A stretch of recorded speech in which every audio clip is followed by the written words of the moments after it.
Steve, what do you think was the key with being able to overcome different elements with Durant out and Steph having the off shooting night that he had? I thought the bench was the key. We got off to such a slow start, and it was interesting. We weren't turning the ball over a ton, but I thought we were just rushing everything. The degree of difficulty on everything was just too high. We weren't keeping it simple, and I thought, one of the things I really like about our bench, Sean and David and Andre, they're such smart players, and they have a tendency to settle us down when we need it, and we needed it tonight.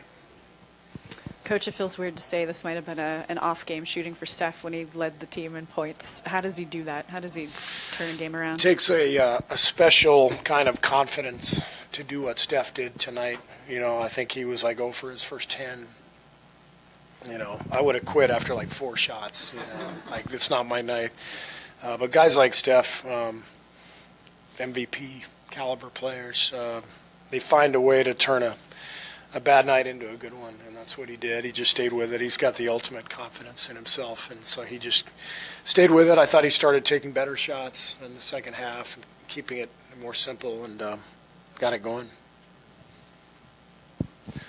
Steve, I know we're being really particular and parsing hairs, but Steph's numbers are down from what he's used to. As a fellow shooter, do you see anything to cause that? Is it shot selection? Is it technique? Is it fatigue?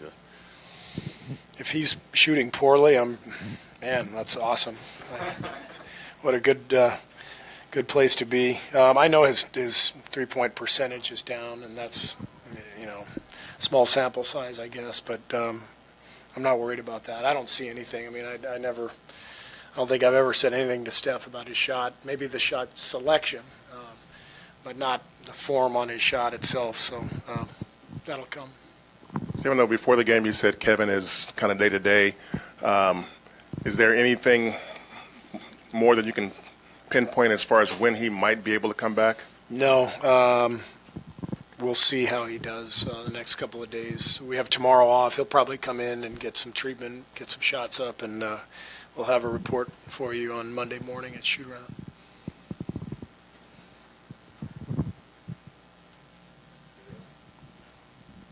Just what did you think of the job that Pachulia did and your bigs did, in particular against Cousins? Seemed to be frustrated, whether him and Draymond, whoever was kind of on him.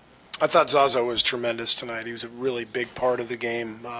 Cousins is just such a handful, such a talented player and so strong, and Zaza can match that strength, and he does a good job of staying in front of him. And I thought his defense on DeMarcus was one of the keys to the game. Anything else for Coach? Coach, your interview on CNN aired this evening. Why did you participate in it? Was it because of how you've handled things in the past regarding the presidency? I took part in the interview because I like David Axelrod. I think he does a great job, and I admire him. And I think it's important to speak out on issues that need to be spoken of. I think my background, my personal story, is an important one to share at this time. In our where we are as a country, and so I wanted to share that story. And I didn't really love the fact that we were in a hotel room and they set up like this whole shrine. They had all these photos of me everywhere, like made it look like we were in my den, and I was like, like, here's me with Michael Jordan and here's me with Tim Duncan. Like, what do I have, all these photos of myself on the wall? So wasn't real thrilled with that, but they had a set that they went with. But I enjoyed it, and as I said, David is a great guy. Coach, was this another steady, reliable performance from Klay Thompson? You've called him one of your most consistent players. Yeah, I thought Klay was great at both ends, and when we needed a big shot, he was there for us, and obviously his defense, night in and night out against these difficult guards. He did a good job on Holiday, trying to stay in front of him, and Klay's overall game has just been rock solid, all year. His drive and kick and rebounding, and no turnovers tonight. So Klay was fantastic. Played Andre 31 minutes, I think a season high. Did you sense that you needed that going into the game, or is that something that evolved over the course of the game? It evolved over the course of the game based on how we were playing in that first quarter. We needed to settle down, and it just didn't feel like a game that we could mess with. And Andre is kind of, he's our guy when we need to settle down. We need to take control of a game. He's going to be out on the floor, and so he's. I never worry about him needing a rest. In the game, he never gets tired. But we'll probably give him a game off at some point on this trip. I'll sit down and talk to him about it. Great. Thank you. In your mind, well, what did you see out there? It looked like you guys had a little trouble getting on track early in the game. And when did it click for you guys, you think? Probably toward the end of that second quarter. We cut it down to like 5.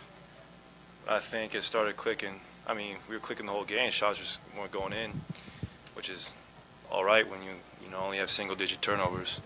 And that's why I think we won tonight, is because we did not shoot a good percentage. But when we, limit ourselves to 9, 10 turnovers a night, and we getting up a shot almost every possession, it's definitely in our favor.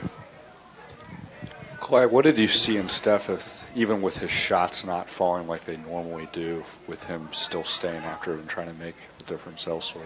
What do you see in how he approached that overall? Yeah, well, I never tell someone to keep shooting. I think that's pretty cliche. Guys will shoot no matter what, and I think he's the safest bet in the entire world to not even tell to keep shooting. He has proven time and time again for the past 9 years that he will eventually get hot, and when you're a career 44% three-point shooter, it's going to fall. So I was never worried, and I'm sure he wasn't either. Well, it wasn't that long ago where a lot of people wondered what Kevon would be able to contribute, and you see him go out there now, and you almost expect him to do good stuff. What are you seeing from him over the past few weeks, over the course of the season? He does all the dirty work, whether it's offensive boards, challenges every shot at the rim. He's rolling to the rim on pick and rolls, and Kevon plays a great length. He's only 6'8", but he plays like he's about 7 feet, and he's a tremendous rebounder, and he just knows how to play the game. And I'm so happy our coaching staff has been patient with him, because they saw the potential, and he was only, I think, 19 or 20 when he first came here. So his best basketball is way ahead of him, and he's going to continue to help us this year. Anything else? Nice.